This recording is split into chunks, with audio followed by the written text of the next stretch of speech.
All right. Same voice artist and everything. So It would have a lot to say because that was heavy on social commentary. that'll kind of get into what I have to say about Hmm. our first book this week.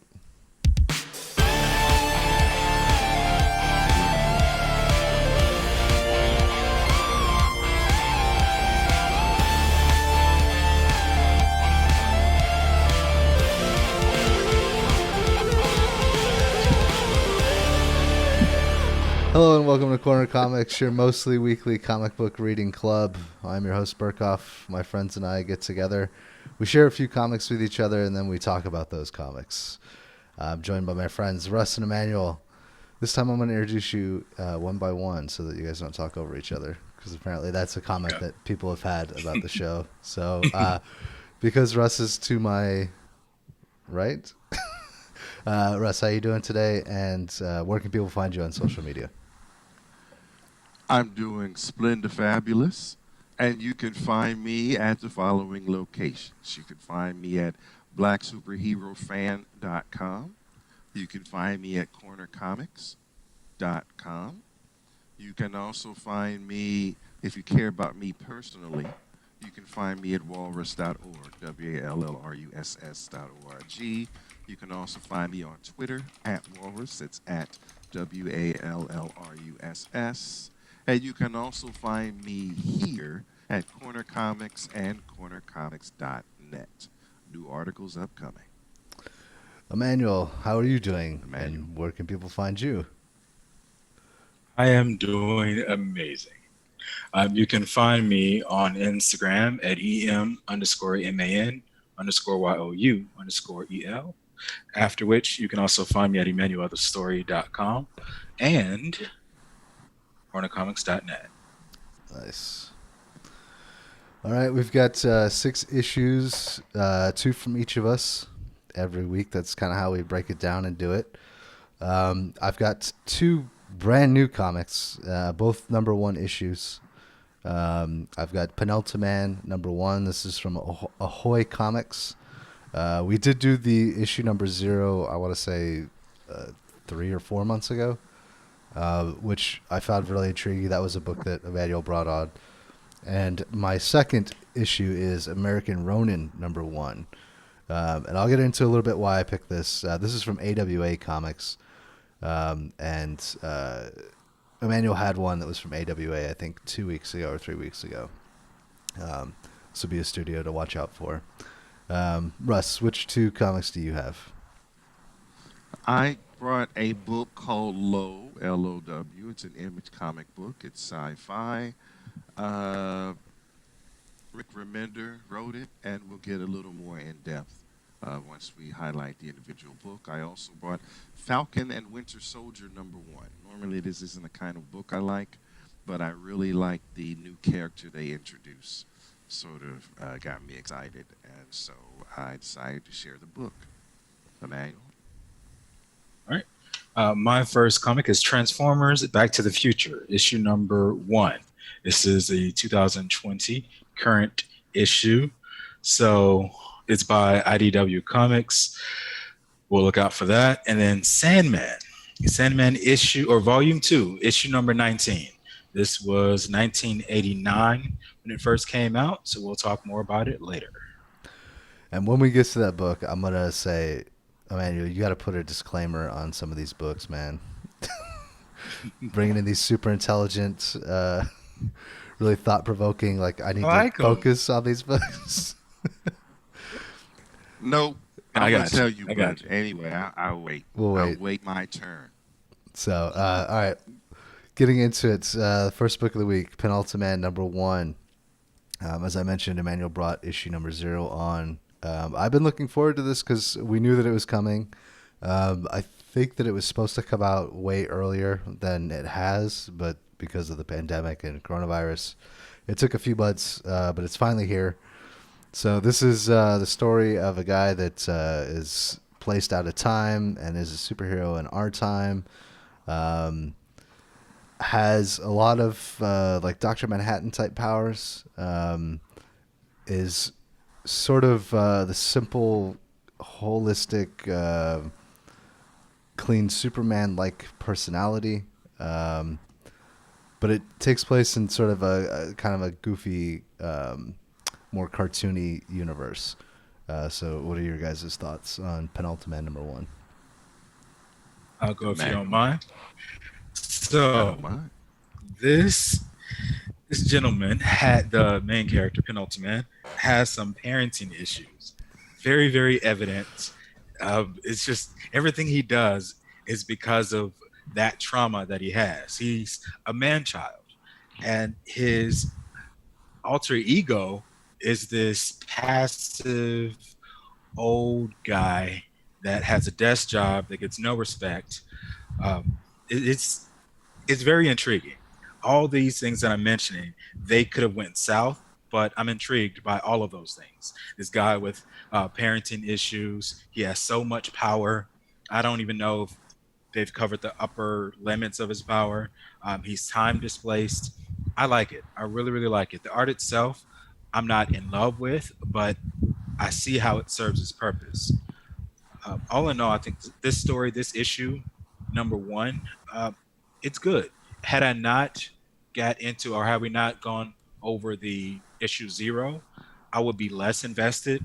But I think because we went over that, this issue wouldn't appeal to most people if it's just the first issue that they've ever read of this comic. I would advise everyone to read issue 0, but it's a good read. Yeah, I think if I'm not mistaken, issue 0 is free, so we were Yes, all it able is. to download it. Yeah. I would highly recommend reading 0. It almost feels like this is kind of a direct continuation of issue 0. It really should have been like one issue, but Right. anyway, Russ, didn't mean to cut you off. Okay, Penultimate is beta male insecure Superman. Almost just a spit take. there. Okay. He's got all the Superman powers and like 17 more powers on top. He's got all the power there needs to be, right? His capability is endless, right? And he actually cares about people. But all it takes is for some female superhero to just put the wiles on him, and he's done. He ain't ready. He ain't ready. He got all the power. He got Fortress of Solitude or whatever, right? But he's got parent issues. He's not, even in his alter ego, he is milquetoast and wimpy and just not, you know what I'm saying? I'm surprised he even puts hands on the villains. You know what I mean? He's just that much, he's just a punk, right? But he got the powers and he does help people. I'm not mad at that, but I don't like him. Okay. You know what I mean? I don't root for him because he's not getting ready to grow up, right? This main meat of this character is, you know, a simp, right? He's just not, you know, and I can no, I can't handle it. I'm not going to read any more of these. These just it's not interesting. It's not like I don't read. If I'm going to pick a comic book to read, I'm not going to read about a punk ass, you know what I'm saying, who can't, you know, who's still crying for his mommy to come and change him, right? It's not interesting to me, right? It is interesting in the respect of how, even though he's a dumbass, he got all these systems in place, you know what I mean? He's not actually stupid, just simple. Okay. Right? He got the Fortress of Solitude. He's got great powers. He knows how to use them. He does come from the future, right? Yeah. But apparently, just coming from the future and having all this technology and knowledge doesn't make you a man. And this guy is still a boy. He's worse than Shazam. Like, I like Shazam, right? The Captain Marvel Shazam, right? Yeah. And he got some insecurities too. But he still will man up now and again, right? And really try, you know what I mean, to he's got some more mature. He even has more maturity than this guy. I think that was on purpose to contrast his parents, how they're high in intellect and devoid of any physicality, like the brute strength. He's the exact opposite. He's not completely dumb. He's not a dumbass because his parents are so smart. He gained some sort of intellect, and he's from the future. So I think that contrast was on purpose. I get what you're saying, but I think it's by So, design. so Superman is great because of his great parenting, and Penultiman is a punk because of his whack parenting, right? Could I can be, see that yeah. argument. All right. So, I don't like this guy. I gotta like, you know what I'm saying? It's for TV movies. There's got to be some character in here I like, So and there's nobody in here I like. he Go kind ahead. of reminds me of Freakazoid. If Oh yeah, and I reference. really wanted to like Freakazoid. Freakazoid had all these great powers, but he still ran around like he was flying with his arms up. He still just, and I'm like, I can't. It's like Jerry Lewis comedy. I can't. I'm not. No, and I'd stop watching because it never ever fulfilled on what I was looking for in any way about superheroes. Yeah, I think one of And this, I feel like, go ahead. I think one of the pitfalls of comic books, or what a lot of comic books fall into, is you have characters that may have changes that they go through for story arcs, but they always reset to a default of some kind, right? And I think there's a lot to do with this character. Like, you could have him go through this massive story arc, but I get where you're coming from, Russ. It'll probably always fall back to that default. Yeah. So, yeah, that makes sense. I think there is some stuff you could do with this character. He could be, really interesting later on, though. I agree, but remember how we talked about a book and you said, well, Rusty could get better, right? And it never did. Yeah, it didn't happen. They didn't do what I thought was. Right? So how much does this book cost? How many books of these, how many $4 or $5 do I have to pay in order to find that story that may never come? I can't put this in the buy pile. I can't put this in the read pile either because I don't think that, it's kind of interesting, but if you didn't read it, it ain't like you missed a whole lot, I believe. Okay, So I'm going to say this is a pass. that's fair. Emmanuel, what's your final take? Read, buy, or Since- pass? I would say I would say a read based off of issue 0. Okay.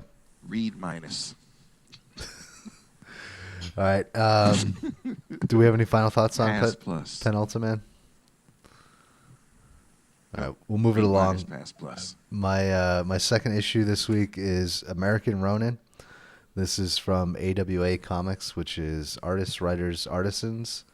So Emmanuel brought The Resistance, which was an AWA comic, on I think last week or 2 weeks ago, and when I went to the comic shop just this last week or 2 weeks ago, and the owner was like, "Hey, have you heard about American Ronin?" And I was like, "No, what is American Ronin?" So he began to explain a little bit to me about what it was, and he goes, "And it's coming from AWA. Have you read The Resistance?" I said, "Funny you should mention that. We just did that, at least one issue."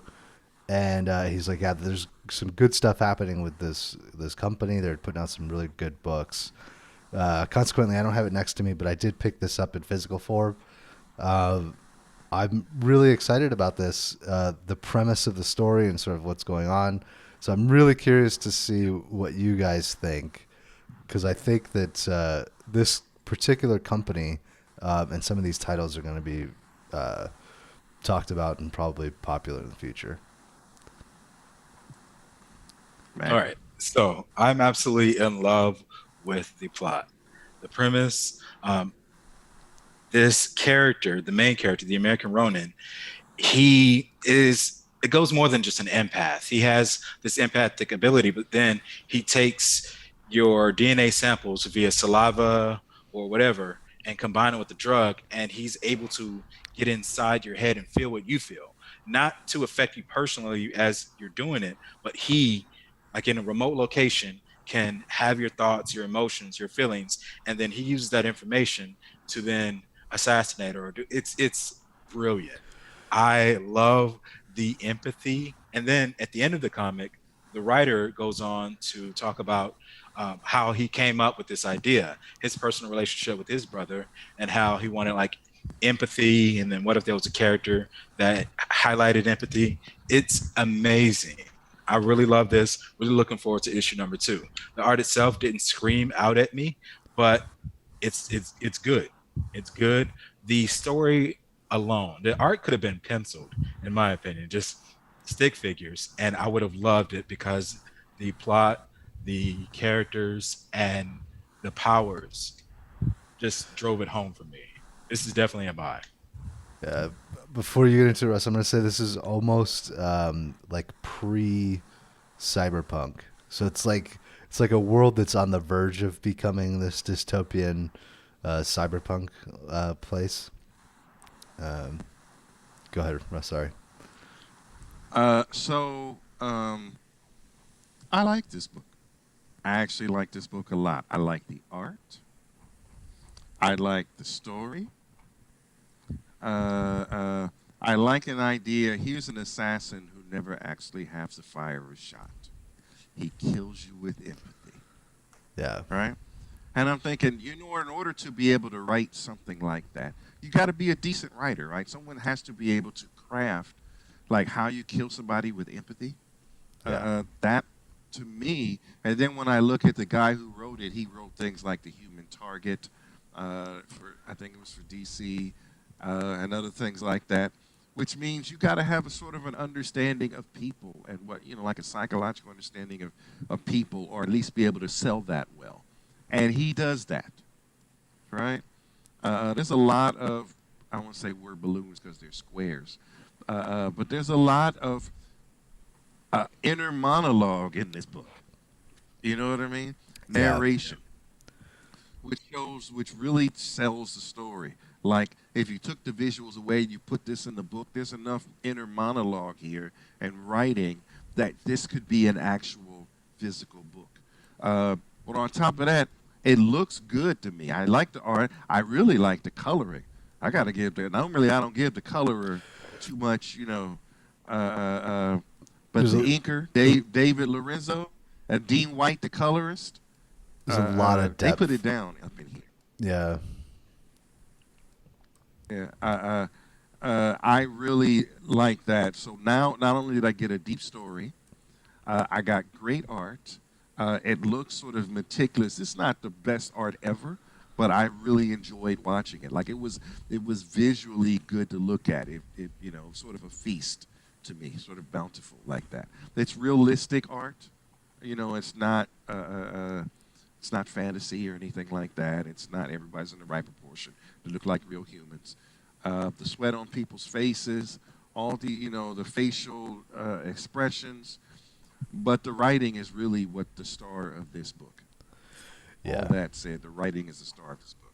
And then at the end, to think, what if your power is empathy, and you're a murderer, or you kill with empathy? What do you do when somebody comes at you that's a straight up murderer the old school way?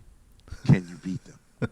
Like, what is this? Your power is soft and his power is hard, Right. right? Yeah. Can you? And he's hardwired to do it his way. Like, what happens when these two characters come to head? And I think that, as far as down the line, that would be interesting to see, right? They Like, kind here of you are doing your thing, they kind of hint at you know, that but towards Keanu the Reeves is end. coming at you. Yeah. Yeah. But Hitman Keanu Reeves is coming, and all you do is empathize, right? Can you beat him, right? And then maybe this guy has those skills. He didn't actually need to show them here, right? He showed more espionage. He showed more, again, soft skills, right? But he did seem to be athletic and agile. But we have not seen if he could actually fight, right? Well, we do And a that little would be bit. interesting. So he does fight one of the guards for Oh, the. that's right.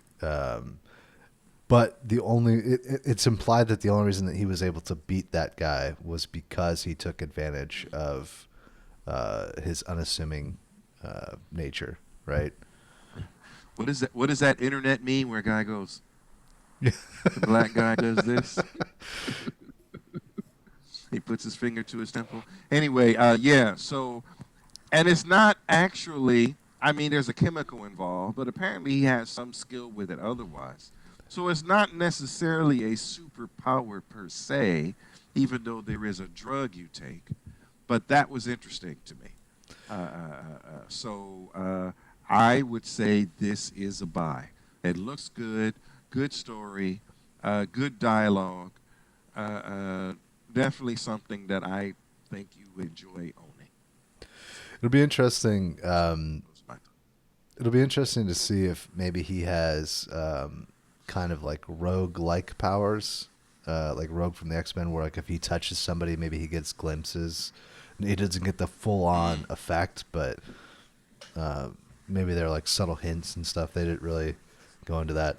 I'll be honest. I picked this book before I actually read it, so I'm super glad that it actually turned out good. I just kind of threw it in there like, I actually, I would, go ahead. it was on my list to read, and then I was going to read it and see if I was going to bring it up later because I try to have books ready. But you picked it, so I was like, okay, that was off the list now. Yeah, I I figured. and it was before I read it, and you already picked it. I So figured you it bringing up being stuff you didn't even read. no, but I figured it was a new book that was getting a lot of buzz, and a lot of people here at the shop that I go to were picking it up. So I figured it was probably going to be worth the time, even if we weren't totally enamored by it. So, all right, those are my two books. I guess Russ, you gave it a buy. Emmanuel, you say this is a buy. Bye. All right, Yep. cool. Moving on, Russ, your first issue. Okay, my first issue is Low. It's this ongoing series on with Image, but originally this issue came out in 2014. It's sci-fi in a way that I knew Brother Burkhoff would like, so I figured this was right up his alley. Uh, I had a few issues with it, but I think all in all it was something worth sharing. So tell me what you guys think. I'll go if you don't Yeah. mind. All right. So I'm surprised you picked this book, Russ, because of one of the main characters' unending optimism. I when I co-sign Pissed me off. every time they mention that, I giggled on the inside. But she does caveat that with saying or implying optimism means nothing if it's not followed through, if it's not like hope with regard to reason or something to that effect. So Yeah. I appreciated that. The story, kind of like Liam Neeson's Taken, two kids got taken, but this is that in a comic book form where there's definitely sci-fi in this weird world where the sun is about to, I don't know, the world is about to end via the sun, and you have all these different, not all these, but two factions that are at war with each other, the hunters versus I forget exactly what the other group of people are called, but this is 10 years ago, the daughters slash sisters got captured, and then now the brother of the daughters is 10 years older, and the mother did something 10 years ago, and now this is payoff. This is really good. I like the fact that it's a build up, and it's not a build up like, oh my gosh, where's this going? It's a build up with vested interest. I have a vested interest in these characters, and I especially like the mother because of her unending optimism. And it's interesting. I've actually read a little bit of the second issue, so this is a good, solid pick. I would say it's just at the buy column. Like it's a little bit overread for me. So thumbs up for this one. All right. Yeah, so I've known about this for a while. I've toyed with bringing it on the show. So I own the floppy singles, and I also have the trade paperback sitting on my bookshelf. I really like Remender's writing. He did Tokyo Ghost. He did the Uncanny Avengers that I brought on before. So I was all in already. And had already read it. So I'm glad that you brought this, Russ, because that means that you sort of just found it on your own. As you mentioned, it is hard sci-fi. The premise is that the sun is becoming a red giant, so it's expanding, and humans have had to retreat to under the water in order to escape the radiation. Just the premise alone is like, well, that's crazy. I'm glad that it has some roots in actual science. And then you combine that with sort of a Swiss Family Robinson story, right? Like a Lost in Space, sort of tale. And yeah, it's this is solid. The one thing that I do have issue with is the art. I love the art, but there are points where it's like sketchy and not finished, and it's like I wish that there was just a little more time put to filling in some of those details. Uh, I 100% agree on the art. That is my one issue. I like the coloring though. yeah, the The coloring, color is the the way it color put it bleeds. down. It's Yeah, another book. Yeah, the color. The guy who did the coloring put his foot in it. Oh, guy, I can't even say it's a guy. I don't know. Tocini, I think is Uh, his name, right? yeah. So the coloring is great here, right? The art has its moments where it's good, and then some where it's not. But the story carries it enough, and the colors carry it enough that that small lack didn't stop me from wanting to bring it. Because if I went for the art alone, I would probably not have brought it to the table. Right. So, but I think there is, some books you buy, especially a modern day Marvel or DC book, where you get to the end and you have so many questions that you got to buy the next book because they didn't really fulfill enough for you Yeah. in the first book. This gives you a lot of information and a lot of story, right? They could have cut this into 2 books and I probably would have been mad, but this one book gives you enough to make you feel like you know what you're going to get if you continue to read. And I really have to applaud that because in the days where we were, cutting these corners and trying to, they was able to tell, like if you only read this book, there's enough here that made you feel like it was worth your money. That's one of the reasons why I give it a buy, because for the amount that you pay for this one book, you get enough story that you feel like you weren't cheated. Yeah. So that was part of the reason why I brought it to the table. Nice. Yeah. So it's also a buy for me It's in that respect. It's a buy for me. It is also free because it's an image #1. So you can pick that up on Comixology. There'll be a link in the show notes. Yeah, or through image.com. Mhm. I think I got to issue 10 or 11 before it went on hiatus, and then they took like a year or 2 off. It's now up to issue 28, and I'm so pissed because I missed where they started putting them out again. So, yeah, we might have to revisit this series and bring on an issue somewhere in the middle, just to revisit it. But anyway, final thoughts on Low? There was a panel that I really want to just recite. The daughter is talking to the mother, and I even screenshot it, so I'm looking at it from my phone. Do you think we'll see a mammoth today, Mom? And then the mom replies, if we believe we will, then we will. Our outlook shapes reality. It's really interesting. I'm just going to leave it at that because I see Russ's exasperation. No. But- Say your thing. It's out of in its own without context. I don't like it, but I do like the fact that a child can receive that. Right nowadays, the modern day children, you can't. That's not easily transferable.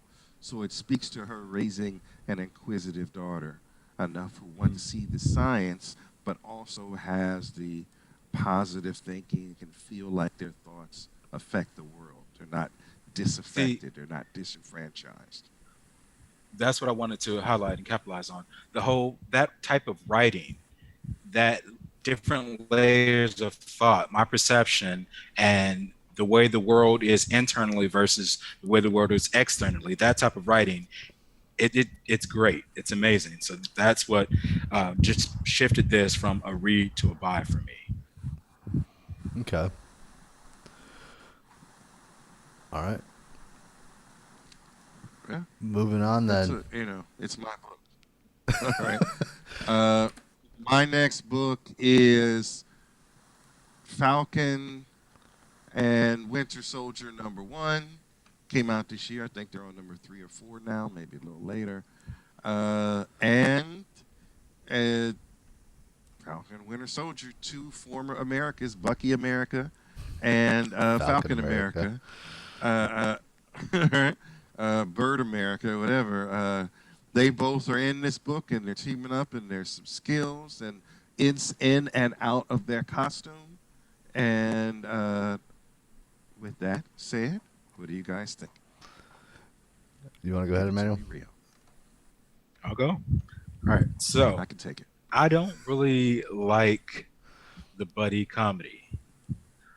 This Ah, I didn't really care for it too much because the dynamics between the two, I know they work well together and they have an interesting dynamic, but to me, it just seems artificial. I don't see the connection between the two. Um, you gotta you gotta have a great chemistry in order to pull off the buddy comedy here, and I don't think this did that. I like the two characters. I don't think that I would read an individual issue of either. I don't think they're that interesting. You combine the two, I'm still not emotionally invested. But all in all, I say it was a good read. I enjoy that universe, what they're doing. This could have been for me. This could have been someone just updating me, like, "Hey, did you know Bucky and Sam, they went on an adventure and X, Y, and Z happened." Like, oh, good information, cool. And I would have went about my life. But to actually read this, take the time, I I'd say okay. But I wouldn't purposefully seek out this book. It wouldn't be a buy for me. It would be a very passive read. So okay. I'm gonna echo some of Emmanuel's sentiments. I feel like if you come to me and say like the arc here between the 4 or 5 books is really good, you got to read this, um, then I would be like, okay, I'm in. There's some interesting things that they do with the characters. Like Bucky has this like sort of hanging over his head, like the government's in control and can always tell him what to do. Um, Sam doesn't really have that, but he can. He has the ability to sort of influence Bucky to do, uh, like, here, this is how you need to tackle this situation, whatever, right? So it is sort of the buddy cop comedy in that regard. Their relationship sort of shapes the direction of the story. Um, I think the reason you picked it, Russ, is the character of Natural. Um, Yeah. I went on the Marvel Wikia just to see like who the hell is Natural. I've never heard of this character before, right? There's not even a wiki entry for this guy yet, so like he's that fresh of a Not yet. character. Um, Hmm. and I think it'll get into some of the roundtable stuff that you were talking about, or the question that you want to ask us that relates to your article. Um, Hmm. there's a lot here. So If the full arc pays off, I think it's worth it, and it's probably a trade buy. But a single issue, it's a passive read for me too. okay, I get it. So my take on Bucky and Sam is they're not actual friends. They never have been. They're Okay. not in the comics. There's grudging respect, right? You had the Cap, you had the Shield, I had the Shield. Cap vouches for you, and they both sort of have that for each other, right? So respect to what they do. They don't do things the same way in any way, but they also know they're fighting for the same team. So there's a level of cool professionalism between them, right? It's not a buddy cop. Okay. It's right. It's how can people have certain, you got people you got to work with at your job. They're good enough at their job. You don't like the motherfuckers especially, but they're good enough at their job, and you got to work with them, and you make it work, right? And you don't make a big deal out of it, right? You don't nitpick. This is the two. So this is not buddy cop the way you would look at a buddy cop. It's not that, but they do know that both of them do good work, right? Like I don't like him, but he does good work, right? And we both answer the same thing. So I guess I got to put up with this cat and not really bitch about it, right? Okay. And then the Natural comes in.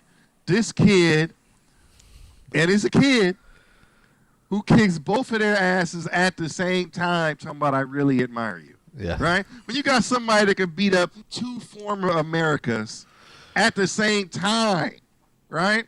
Including Bucky's arm and everything else, beat him up while he is paying homage to them, saying how much he loves them and wants to be like them, and kicking their ass, and then say, I won't kill you this time. right? Right. That was amazing to me, right? That you dare to write that. So it was this character, the Natural, who is what? What do we say? 15? 21. I was gonna say like 17 No, or no, 18. no, no. Well, no, they said he was like 20 or 21. I don't think they give an All right, age. if you look at, but he does yeah, say I- he says if you give- he says go something ahead. about when he was 15, he looked up to them or whatever. okay. I remember reading that. Yeah, but that could have been last week. Yeah. So I'll give him 17. But either way, he kicks their ass. Now, how many characters you know that can beat up both Bucky and Sam simultaneously, almost effortlessly, and choosing not to kill him because he could have done it, yeah, right? How many characters can do that? not a Right? lot. And Granted, neither of them are Captain America, right?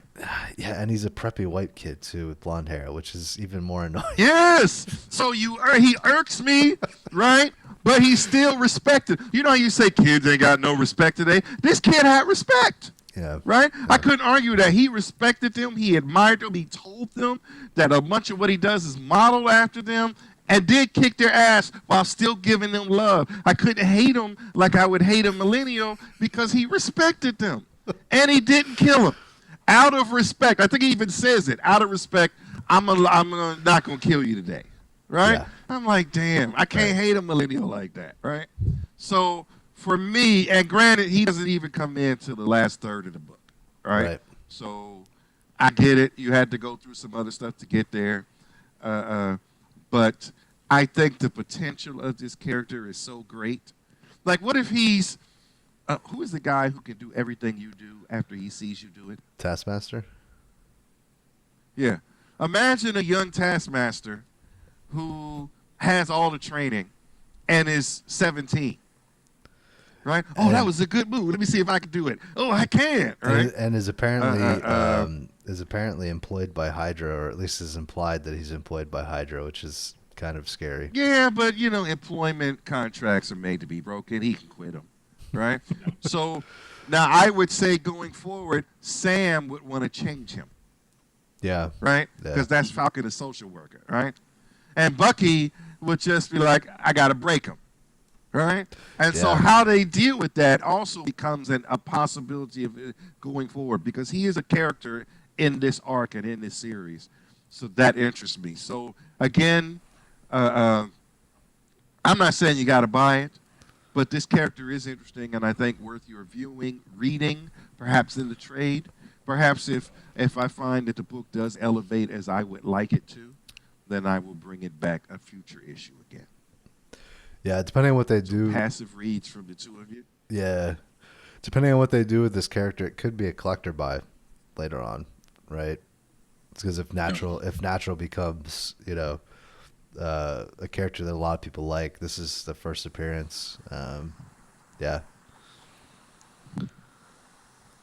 Right. Now I don't like it. It's really a lot to dislike about him too. Like, this is a blonde-haired, white, preppy kid, right? I'm automatically supposed to have built-in hate. You know what I mean? A millennial. I'm supposed to have built-in hate, and all the elements for me to hate are there. But I like him a little. You know what I'm saying? Like, if he had his own book, I'm like, I hate him, but I kind of like him. I want to follow him. You know what I mean?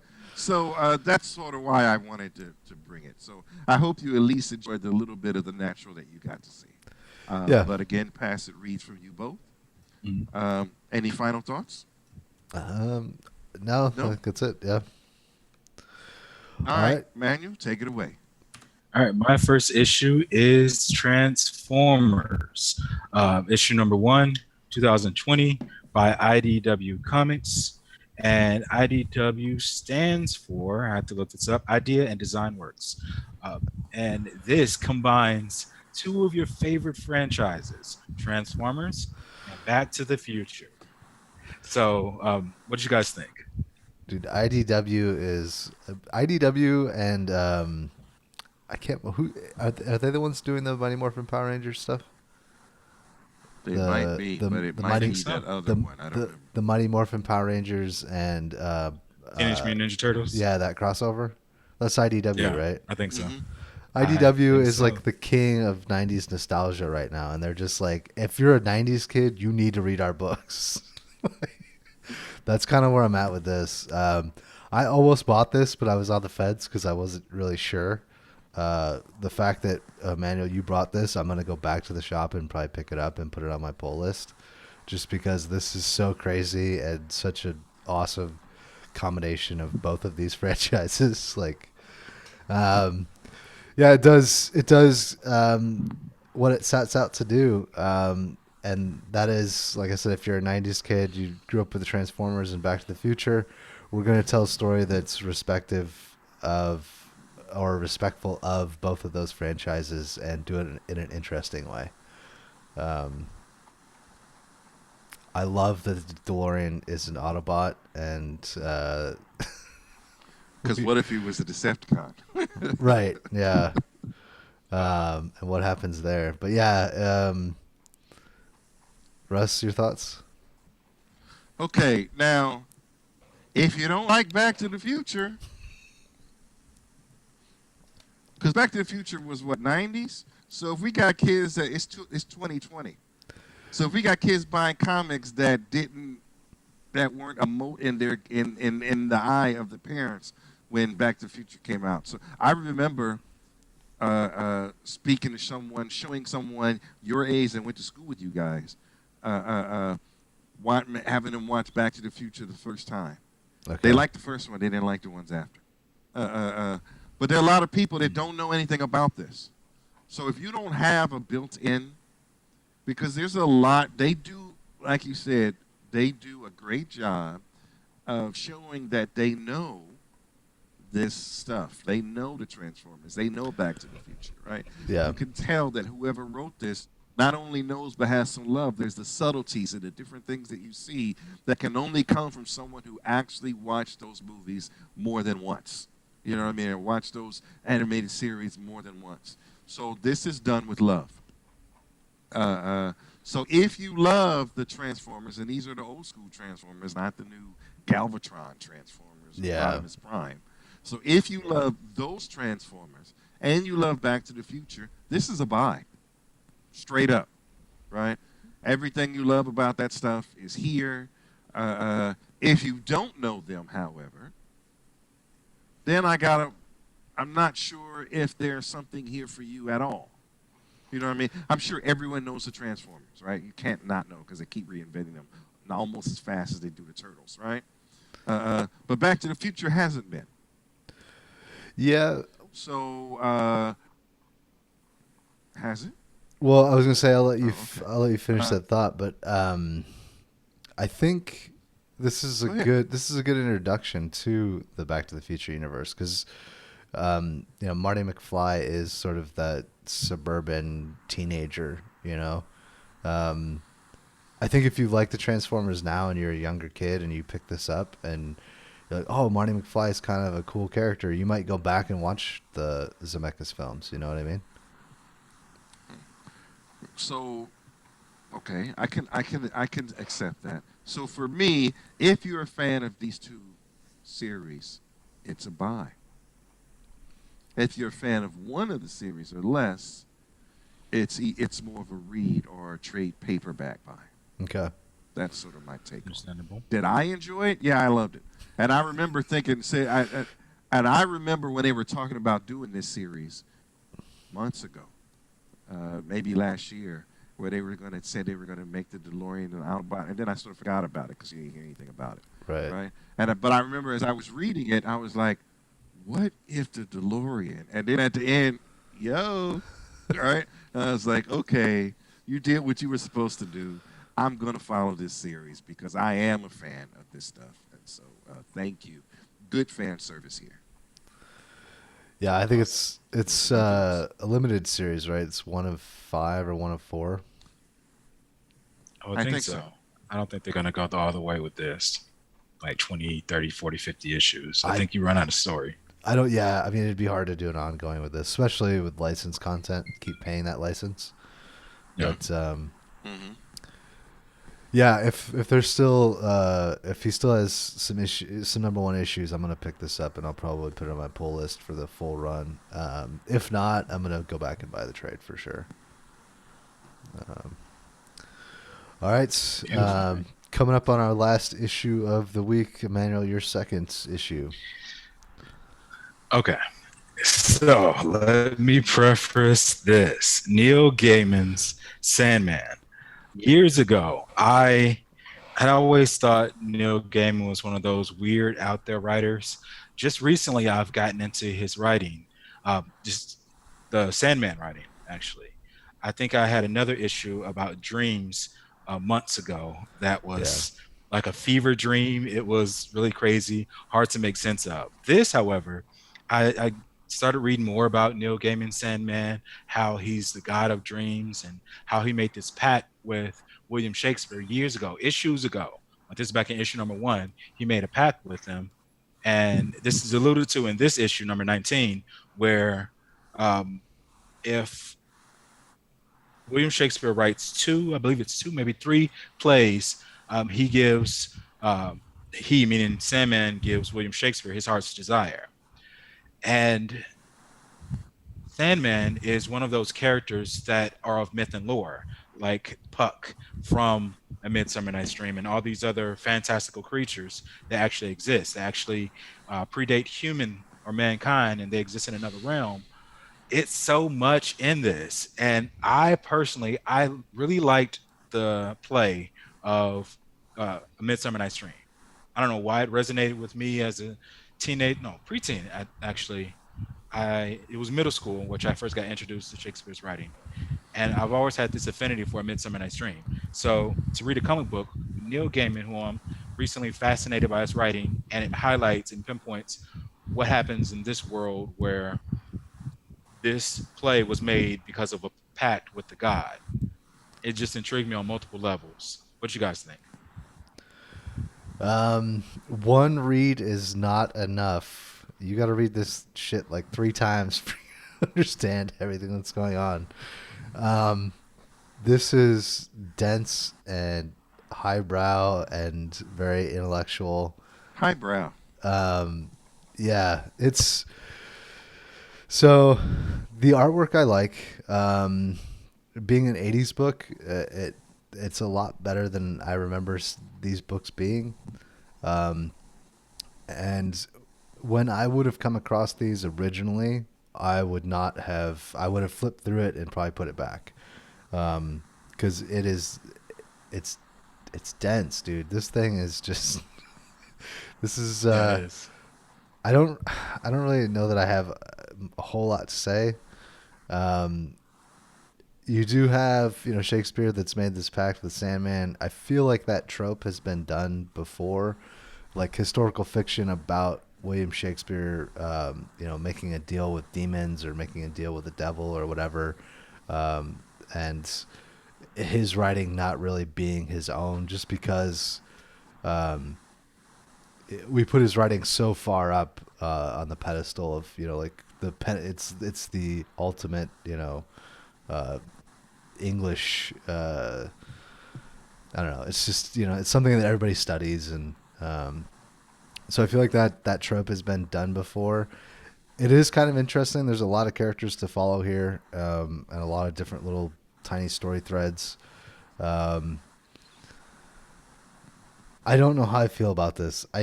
It's definitely not a buy, unless you're a collector of this series. It's not a read unless you're in the mindset of, you know, unless you're ready for something that is going to ask a lot of you and try to get you to think about what's happening on the page and think about what the characters are saying, um, and you're ready to go back through it and read it a second time to make sure that that's still the way you feel about it. So those are my thoughts, Russ. Okay, now I like Neil Gaiman as an author. American Gods, great series. More recently, Norse mythology he did, which actually I see is being made into a comic. So his view of Norse mythology based on his actual own study. So I like him as a writer. I even listen to his audiobooks. I read recently where he reads his own audiobooks sometimes. Like this one, The Ocean at the End of the Lane, that I listen to. That being said, I didn't like this book. The art was decent.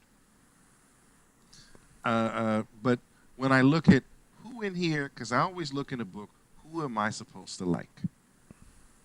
Okay. Right? Who is my point of view character? And that was not clear. And the truth is, it wasn't anyone that I necessarily liked anyway. So without that viewpoint or that vantage point, it was not, it was more challenging for me to work through all of this dialogue and all of these things with characters that I didn't necessarily like. Now, I am not unfamiliar with the Midsummer Night's Dream. I have gone through it in other mediums, etc. So it's not a new story to me. And it is nice that in the Sandman universe, they found a way to interweave it into the movement of that universe. But I don't feel like I walked away with anything in this book that I appreciate or cherish. You know what I mean? Like even in the last book with you guys begrudging reads, I'm not, I don't have a problem with that. What I did like was this one kid in that, Bucky whatever comic book. Here I didn't like anybody, right? So it can't redeem itself enough for me to say even to someone that they should read it. If you are a fan of Midsummer Night's Dream and Sandman, then you should read it. If you're a collector, you should buy it. If you are not any of those things, then I would say it was a pass. That's Really understand. kind of my take. Yeah. Speaking about how weird Neil Gaiman is, this is a fun fact. He walks around with a fountain pen and a like a lambskin notebook. That's the type of writer. I actually, Nice. That's the type of writer I that have Gaiman those is. things. Yeah, I have one that I carry like with me that. when I travel. So I'm feeling you on that. You just never know, and you want to Yeah, be that's- able to write and make it a good experience. Yeah. There's something about like the I auto nerves doing this. It just connects another part of your brain, I think. Yeah, to leave this book on a positive, I would say that given that little factoid that I gave you about Neil Gaiman, it's very clear from this book that he has a deep relationship with the material that he's musing on. Right. So that I would say, like Russ was saying, if you're a fan of Midsummer Night's Dream and Sandman, this is it's a nice interpretation of those two things sort of melded together. One of the panels that I actually posted on my Instagram is of Sandman talking to one of his other fictional or mythical creatures, and he's talking about the pact. And I'm just going to paraphrase here or quote what he says. They only see the prize, their heart's desire, their dream, but the price of getting what you want is getting what you once wanted. That resonated with me. The price of getting what you want Yeah. is getting what you once wanted. Like we're always So just let me say wanting. that. Go ahead. It just says something to the drive and the ambition of man. We're never satisfied. Our eyes never see enough. Our stomachs are only full for a short amount of time. Like we can never hear enough. Our ears are never full. So it just resonated with me. I have a different take on that. My thought is this. So I'm going to say this sentence and then I'm going to unpack it. Mhm. The future that you create for yourself will not accommodate you because the you know yourself to be is from the past. So if you build a future for yourself, when you get there, it won't fit you because you won't be that same person that dreamed it. Yeah, I agree. So the I future would- you're building is for the kid in you. You know what I mean? Right. When you get there, you get it because you dreamed it and you made it, but it doesn't fit. It doesn't fulfill you and all that because you're not that same person where those things would fulfill you. So it makes sense that, Yeah. but also, the good thing about that is it always drives you forward. Like you're always trying to create something new. If you don't have that, when I think about people who, this latest generation, all these people who are taking their own lives because they don't have anything that is compelling enough to stay alive for, right? That will let you endure whatever you have to endure in the here and now because I must get here, right? Because if you don't have the must get here, this day to day, this current life can overwhelm you, right? It can make you say, forget all of it because you don't value the future. There's nothing in it for you, nothing you can see. So Yeah. I think that is one of the grand things about being human compared to the gods because if you live 1,000 years, what you going to do? What haven't you done? Yeah. So to get back to the quote that Emmanuel pulled and the quote that you gave Russ, we are each a succession of self. I am not the same person I was yesterday, nor will I be the same person tomorrow. Right?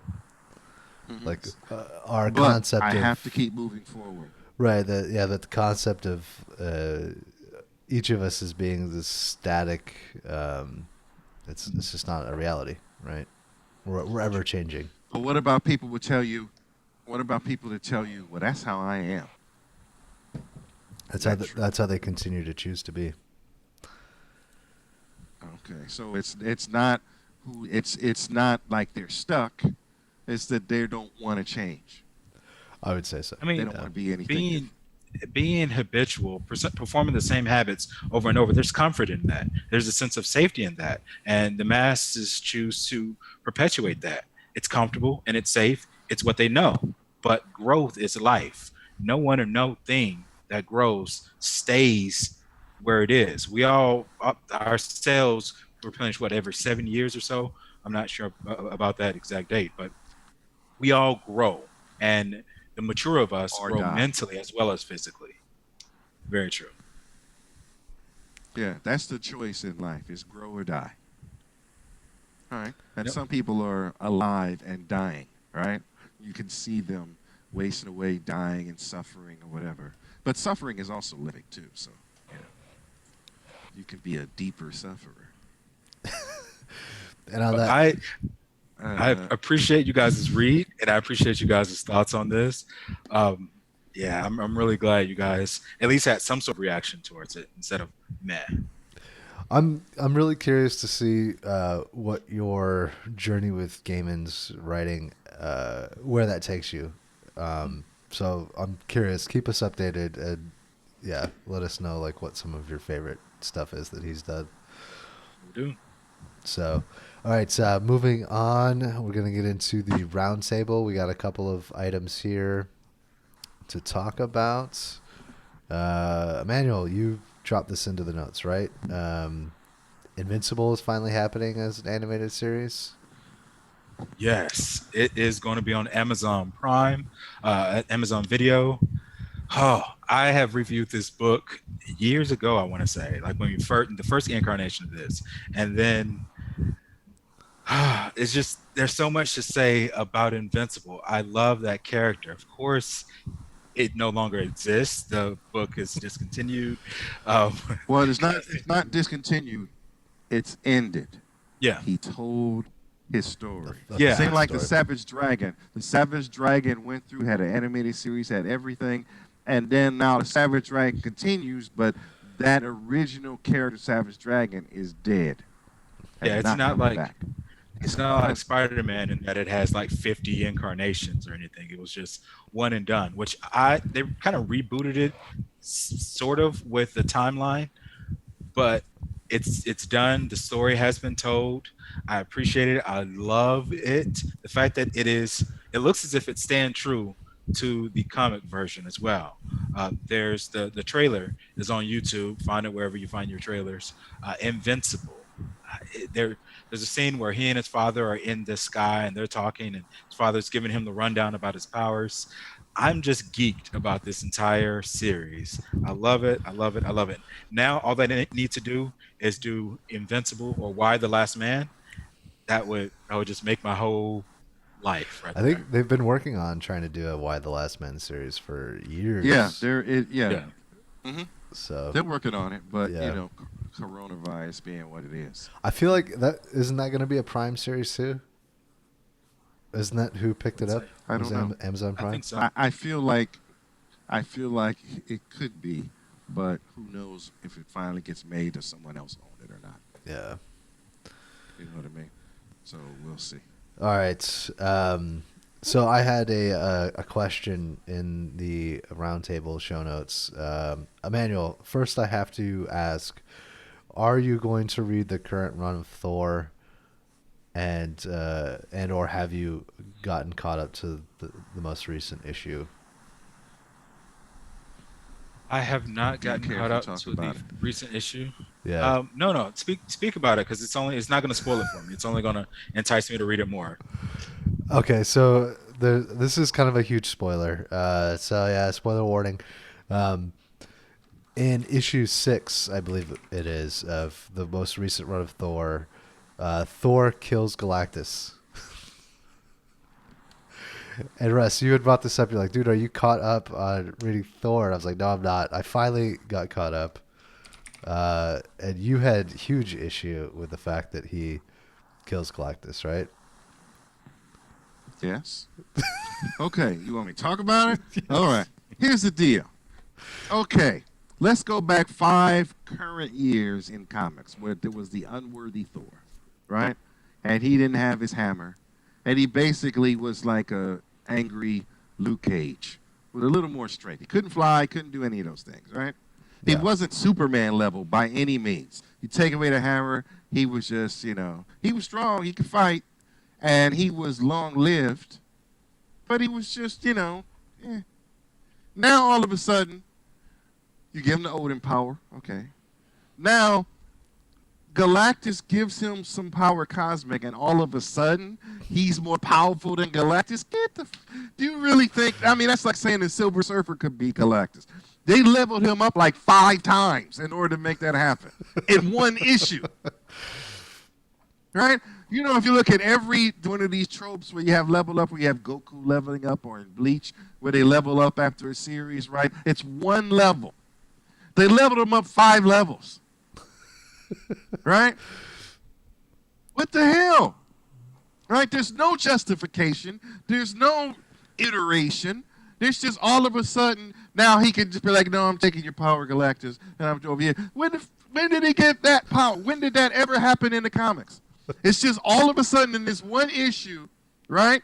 This is it's like issue 5 or 6. The first issue, Thor was Thor. He had the Odin Force or whatever. Galactus comes, needs help, and he gives some power cosmic so that Thor becomes sort of his new herald, right? Yes. So you got 2 level ups there, right?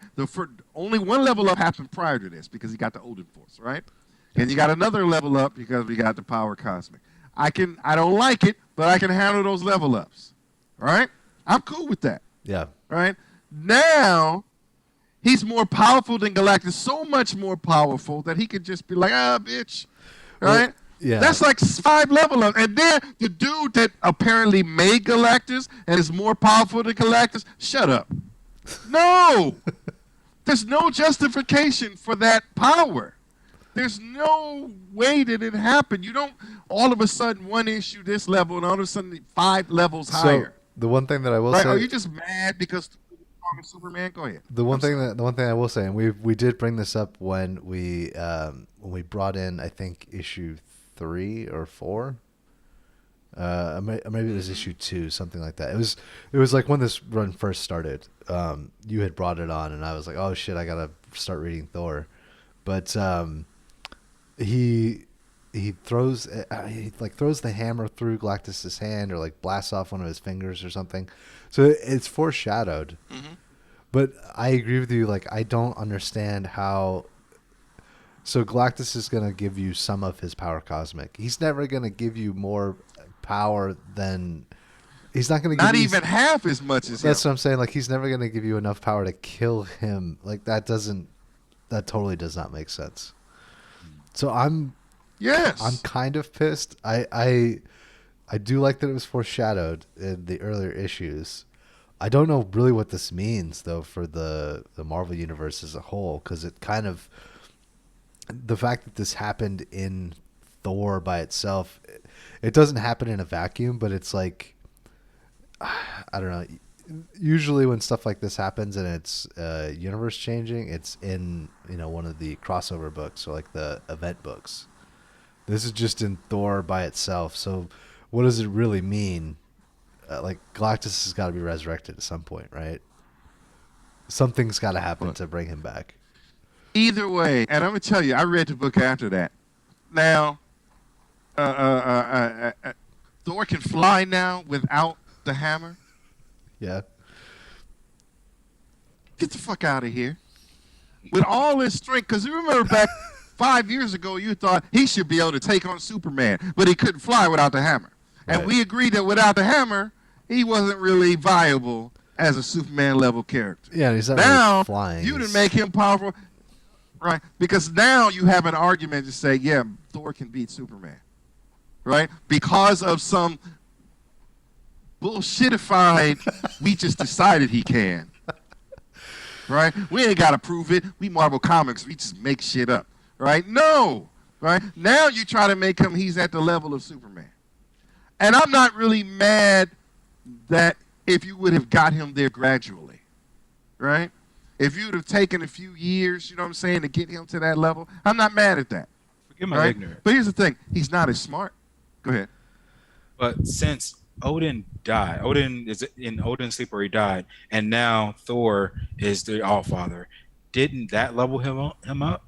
I would think that would graduate him. Well, it did yes, to a certain extent. I agree that level up, but Odin, you never really see Odin fight anybody outside of the you know what I'm saying?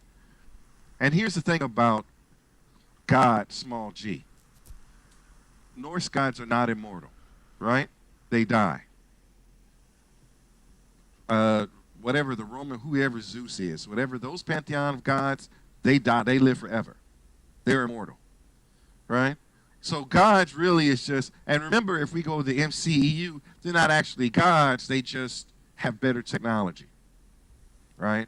That is indescribable or an unway to see the difference between that and magic, right? Yeah. But they're not actual, they are longer lived. So basically, you've made him Superman. You said he is a being from another planet with great powers, right? Far beyond those of mortal men, right? It's too much, right? Work me up to that, right? You don't level up. That's like saying Luke Cage is now more powerful than Superman, right? That's what that felt like to me. This should have been something that was built up over longer than 6 issues, because he got the power cosmic in issue 1, and then by issue 6 he's killing Galactus. You're like, what the? That escalated quickly. Like, it's over 9,000. Yeah, exactly. Yeah, right. There's no, and then not only that, the guy who was chasing Galactus, that Galactus was scared of, he was above that guy. Well, give me that one. Explain that one to me. So what I got out of it though was part of the reason that Thor had to kill Galactus was to save the universe, because the dude was coming over from to follow Galactus, right? And then with Galactus dead, now there's no reason. Yeah, but he only wanted Galactus. He didn't want the whole. He only wanted Galactus. He didn't want to hurt nobody else. Yeah, I don't know. I do feel like what they should have done is he should have lost the power cosmic with the death of Galactus. But it's sort of implied now that he's the only. Now Thor has as the only power cosmic, I guess. I don't know, or is the last holder of it? Yeah. Okay, so let's do some get some ambiguity out of that. The Fantastic Four are cosmic power, yes. Yeah. Cosmic radiation still exists. So Galactus was not the end-all, be-all of cosmic power. That is just the type of power he wielded. Does that make sense? Yeah. Right? But all the Fantastic Four also have cosmic power. And it has, in theory, and if you look into the comic book lore, the Fantastic Four are, well, the Thing especially, is sort of immortal. Certainly long-lived, right? Yeah. So in theory, you made them level, you know what I'm saying? So, but it's not like all cosmic power comes from Galactus. That's not the truth at all. And there's Cosmic Spider-Man. What does cosmic even mean? What does cosmic even mean? Right? Before we talk about power, I can talk about gamma radiation because I can talk about where that comes from. And it comes from stars and the suns and all these different things. I Right, can talk right. about that. Where does cosmic power come from? Right? Where does mutant power come from? But it's not like Phoenix. one person has it all. Yeah. Is Okay. Phoenix what? Is Phoenix cosmic? So the Phoenix is, I would say yes, but it's also an entity. So it's an entity unto itself that needs a host. Okay. So it's a life form, more than it is cosmic power. But I guess you could say that the power that it has is cosmic based. Yes.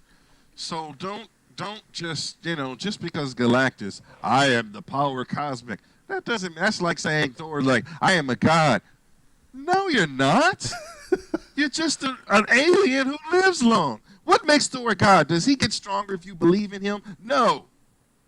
What makes Thor a god? Tell me. Help me out.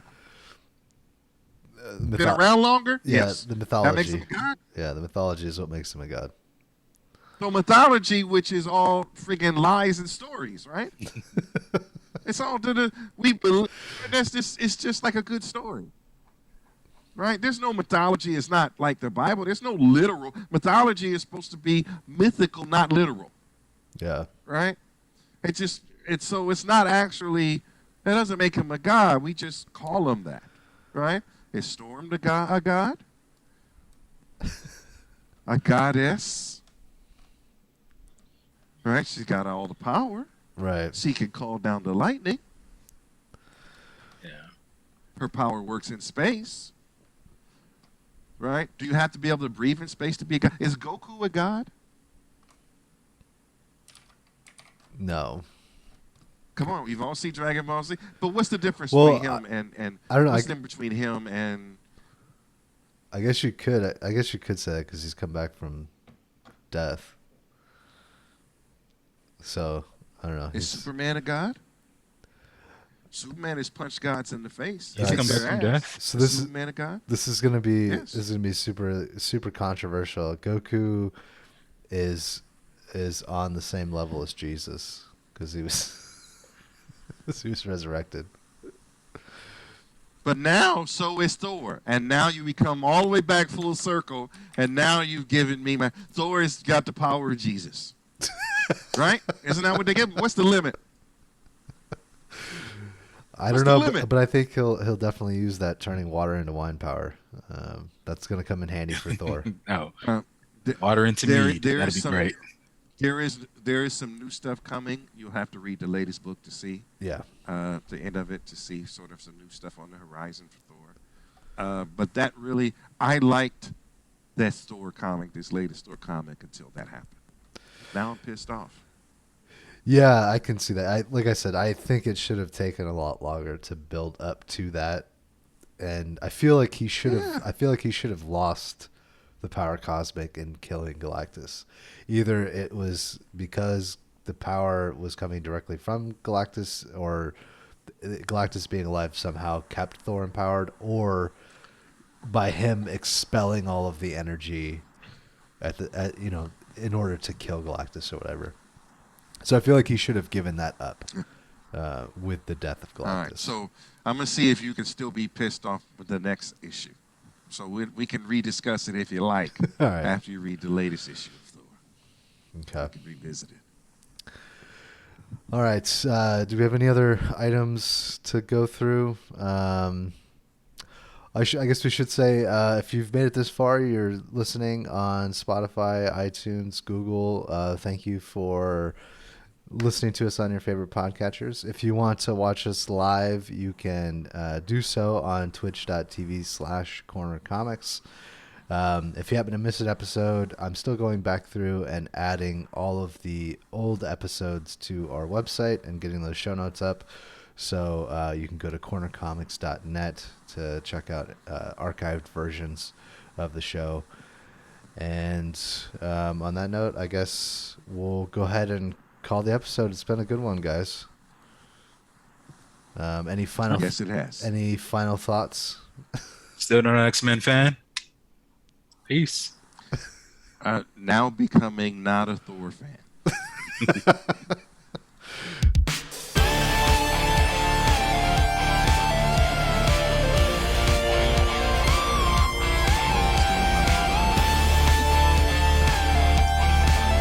So Thor, current Thor versus